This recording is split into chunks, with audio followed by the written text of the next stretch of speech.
This episode is the triumphant return of Fistful of Joes Reloaded, so stick around.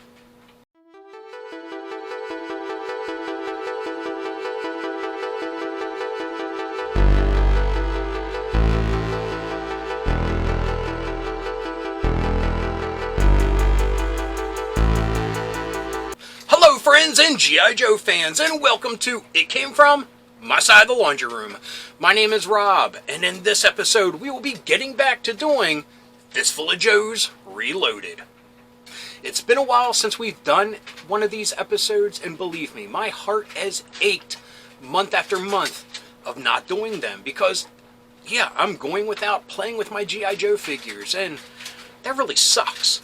So, yeah, just due to lack of time, being busy, all that adulting crap, I have not been able to do these episodes, and I am excited to get back to it. So, if you are unfamiliar, what Fistful of Joes is I keep all of my 3 3/4 Joe figures in, it's packed in these little containers, and what I do is I will reach in, grab a fistful of them, which is 5 usually, and we will take a look at them, play with them, review them if you want to use that term. Just have fun. That's all it's about. Taking a look at these great old figures and some newer figures and just enjoying the moment. So I invite you all to come enjoy that moment with me. So here we go.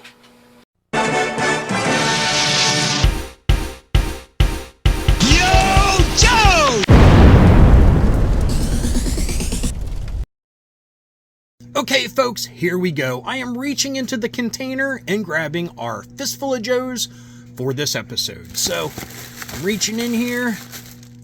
Let me count these out. 1, 2, 3, 4, and 5. Okay, let's see what we get.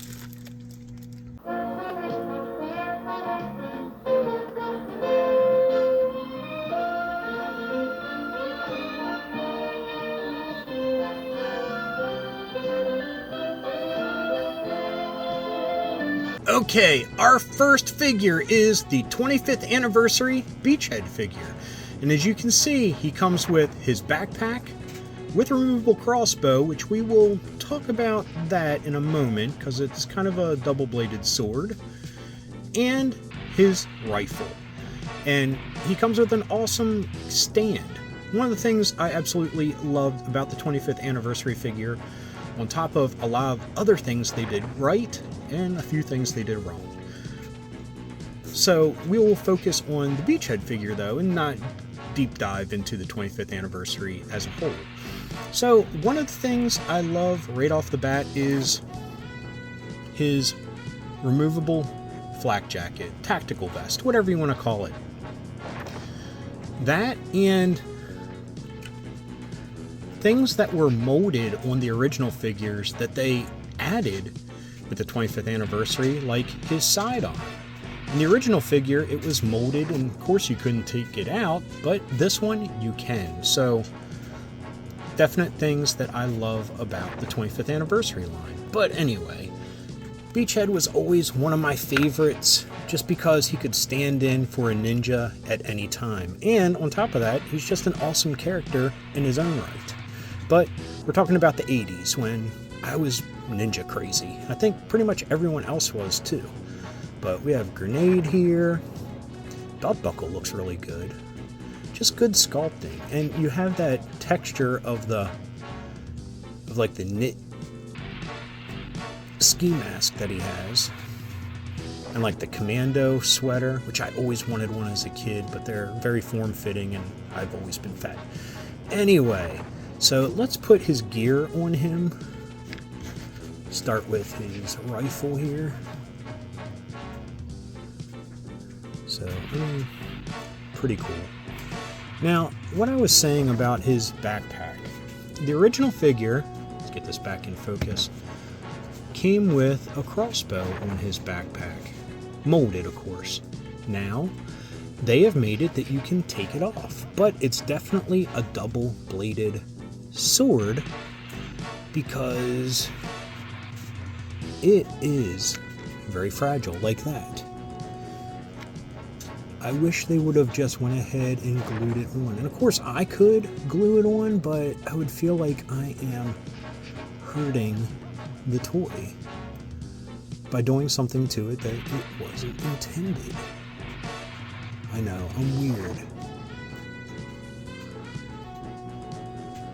So it looks very much like a bowcaster too, with how he has to hold it. And you know what? I have to be honest. I don't think I've ever put it in his hands after all these years. So let's see if it can actually go in his hands. And of course, I have a feeling the part's gonna pop off a couple times. I wonder how you can actually put it in. I guess like this. There we go. Look at that. Hey, learn something new every day. So that's pretty cool. His silent storming of a beach. Take out some Cobra troops. Put a grappling line on it. And at least that's how I would pretend. So again, I said he has his sidearm, so just like a normal 9mm, just like a Beretta. Doesn't want to go back in. There we go. So our first figure was 25th anniversary Beachhead. Very cool.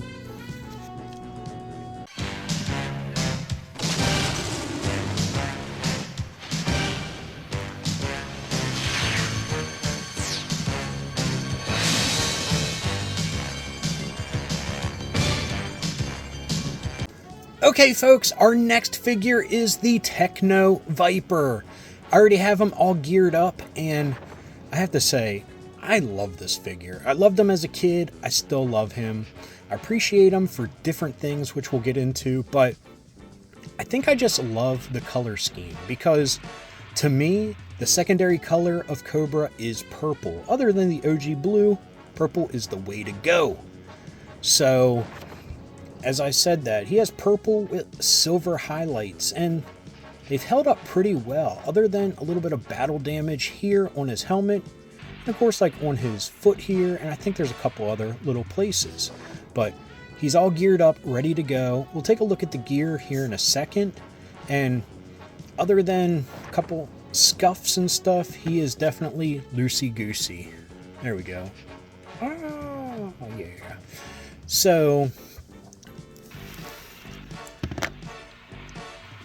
even getting him like 20 years ago, had all of his gear, got him super cheap, because 20 years ago, no one was collecting 80s toys, it feels like. So like I said, a little bit of battle damage up in the helmet.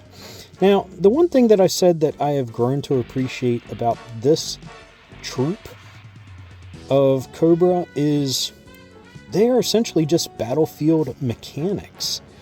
And they just look so intimidating. You imagine these dudes working on a HISS tank, you round the corner and they just look at you, you'd be like, oh, sorry for interrupting, and like run off. And being a battlefield mechanic, they have these tools, which I even got the hoses when I picked them up. I don't want to hurt them. Come on, come out. Oh boy. There we go. We have like this wrench, Super Cobra wrench. We have this other wrench, graboids, very reminiscent of like the bats. Grabby hand. They don't want to go in. I'll just leave them. And this super duper like pneumatic hammer. Bang, bang, bang. Get them dents out of the vehicles. Have this like laser gun, I'm going to say, with like a scanning thing on the top, so they can survey the battlefield to get to that vehicle that's broken down and fix it and get it back into combat. I mean, you imagine these guys, they have to be hard as nails. Oh, and another thing. It's got some kid's initial. Got pulling an Andy here. And a broken peg. I just wonder what vehicle lost a peg.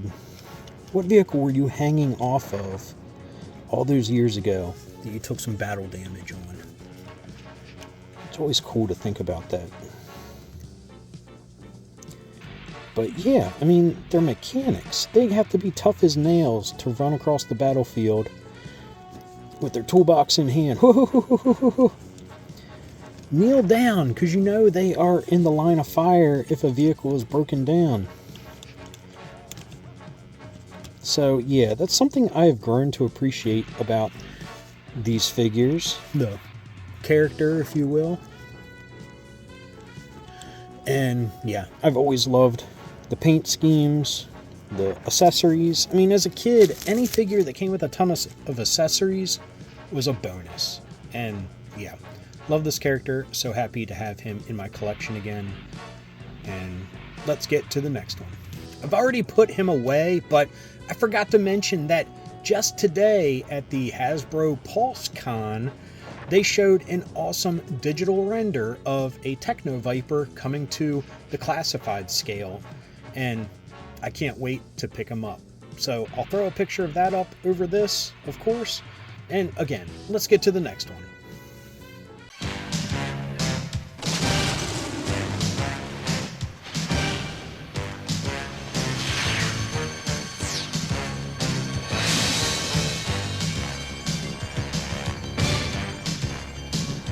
Our next figure is Swamp Rat, which is a Cobra V-Troops. I believe the V-Troop, I mean, of course I could read the file card over here, which I'm not going to bog us down any more than we need to be, were the, like, genetic mutation characters that Cobra was creating, and the Swamp Rat is one of them. They were genetically augmented to be awesome in the swamps.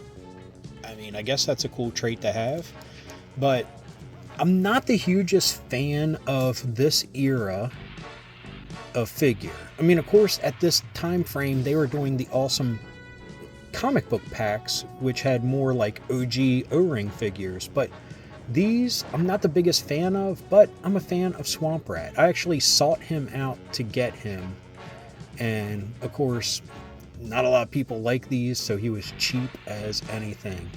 Anyway, here he is holding his big, awkward, chunky rifle that a lot of this era came with. I mean, it's like an over-under with a under pistol on a machine gun. I don't get it. But let me deconstruct this guy here. Now, with the helmet is the way to go. Without, looks stupid in my opinion. But we're here to look at all the figures, warts and all. See, not a fan.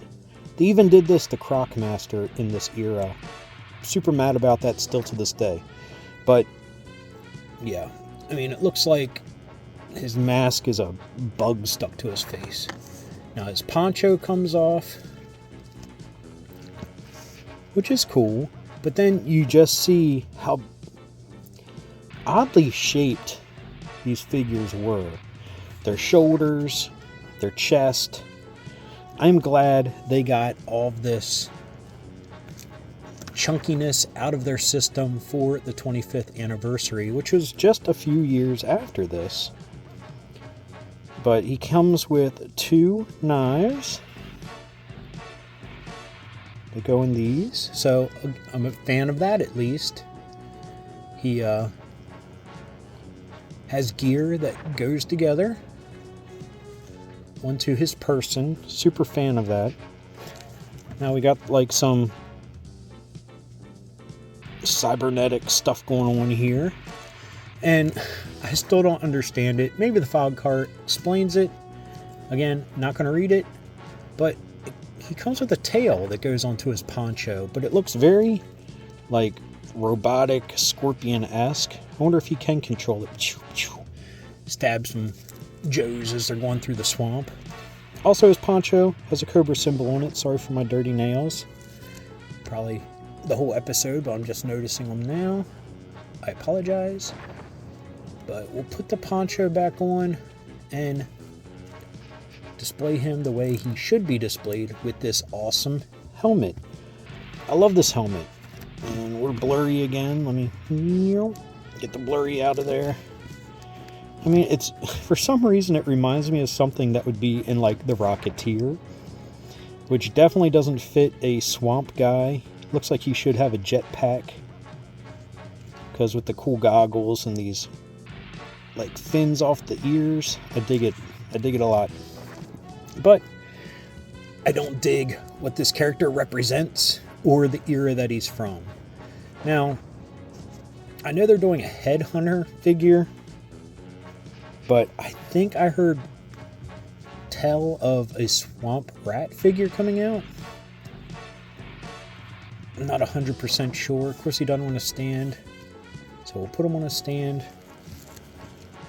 But I would dig a classified swamp rat, minus the stupid head. Just leave the helmet on, and sure, include the tail, just because it's unique. Ah, he fell.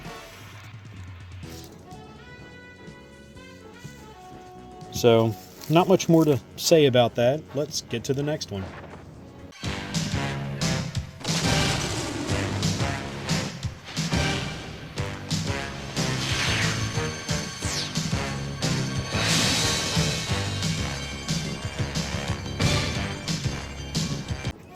Our next figure is the Dreadnought Torch.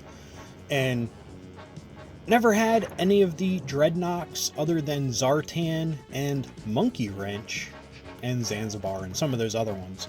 But the original 3 Dreadnoughts, I didn't have them growing up. So when I got back into collecting G.I. Joe 20 some years ago, these were the figures I was going out to get to try to fill those holes in my childhood. And Torch was one of them. And of course, like I've said before, 20 some years ago, these weren't going for crazy prices like they are nowadays.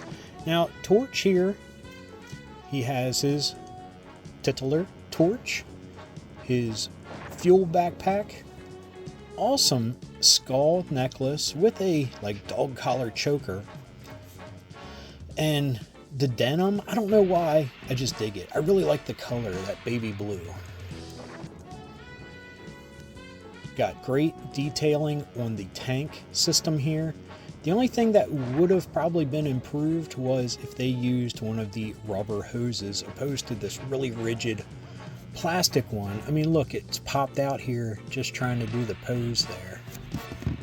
I hope that's just popped out, not broke. Whew, yes, just popped out. Thank God. Because that's definitely something that could have broken. Have the file card over here. But again, like the Techno Viper,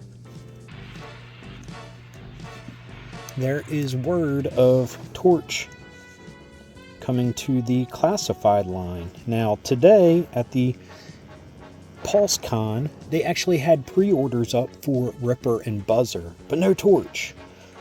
Hopefully he's coming soon so we can get the 3 amigos back together. And yeah, love this figure. So happy I was able to get him in my 30s at least. Late 20s. Yeah, probably late 20s if I'm saying 20 plus years ago. So finally able to get him into my collection. And yeah, sometimes I think it's better to enjoy these while you're an adult opposed to a kid, because you'll at least take better care of it, in my opinion anyway. Sorry for the blurriness, but I mean, great detailing. Got a pistol here, got like a fist knife, has that guard on there with some spikes. Sorry, I should be using my kunai. There's some spikes on there.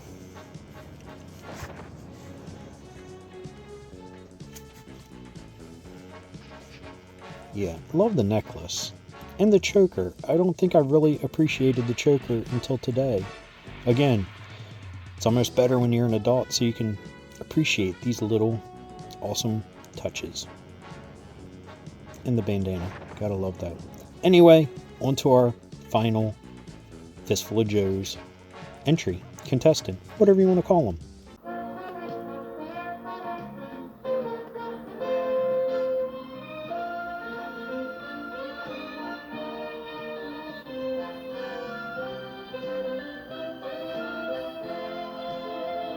Okay, folks, here is our last Joe for this episode, and it is Snow Job.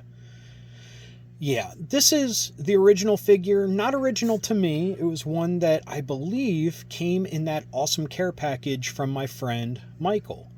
And I have to say, I'm a little bit embarrassed about this, but I somehow got the 25th anniversary gear mixed up. So I'll have to find that 25th anniversary figure and switch the gear eventually. I'm not going to do it right now because I don't have time to go through all my boxes.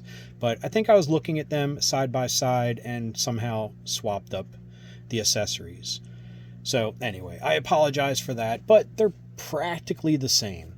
Anyway, this figure means so much to me because it was one that my grandmother had gotten me along with Doc and the Polar Battle Bear snowmobile, sorry. And it just seemed like the awesome package altogether.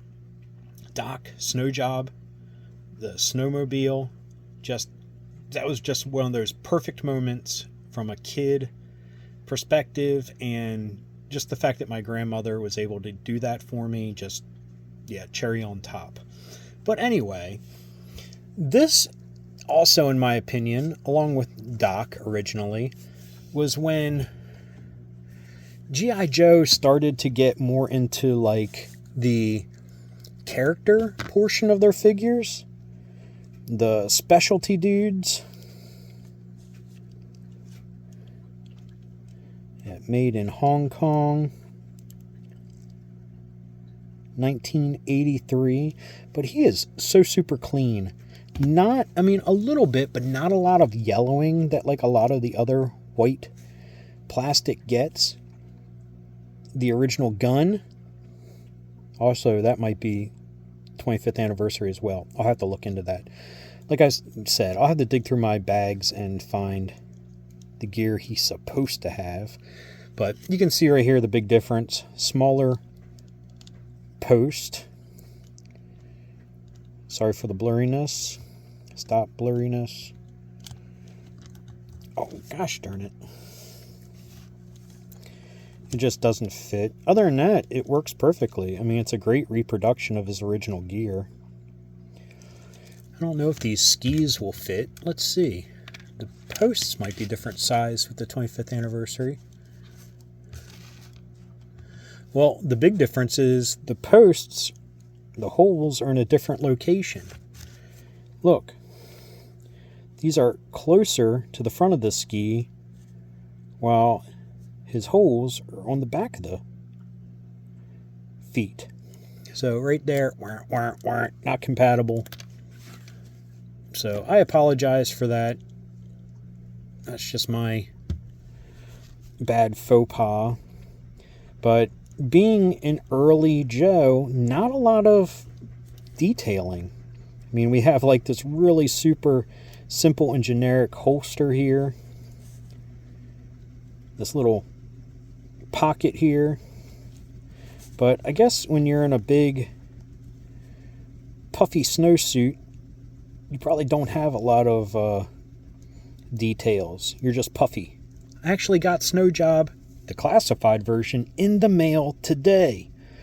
Unfortunately, I'm having to put him aside so Santa can deliver him for me.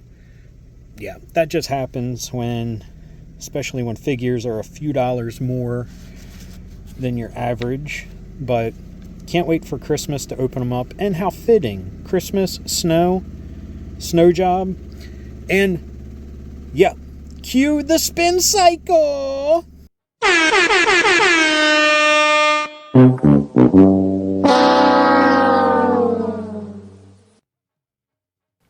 Okay, we are back to me after that spin cycle break. And it came at a good time because we pretty much covered all of Snow Job that we could. And yeah, I actually did root through my figures real quick and I did find his proper gear. Just believe me, I don't think I need to show it because that 25th anniversary gear is pretty spot on to the original stuff. So we are going to leave it at that. We looked at 5 different G.I. Joe figures from different eras of the toy line. And yeah, I love Fistful of Joes. This episode proved to be very problematic to me, from everything from the camera angles, the background, yeah, what have you. Had a bunch of different problems, but it's good to be back. It's good to have a Fistful of Joes again, and I had fun looking at the figures and playing with them off camera. But anyway, thank you so much for watching. I hope you enjoyed this episode of Fistful of Joes Reloaded, and if you did, please give me a thumbs up. If you got something to say, please leave a comment. I love reading them, and I love getting back to everyone. And if you're new around here and you enjoyed this or any of the other episodes that YouTube is recommending, please hit subscribe. And if you hit that little bell icon, you will be notified whenever there's a new episode. So anyway, until next time, thanks for watching. Keep being rad, and stay dorky.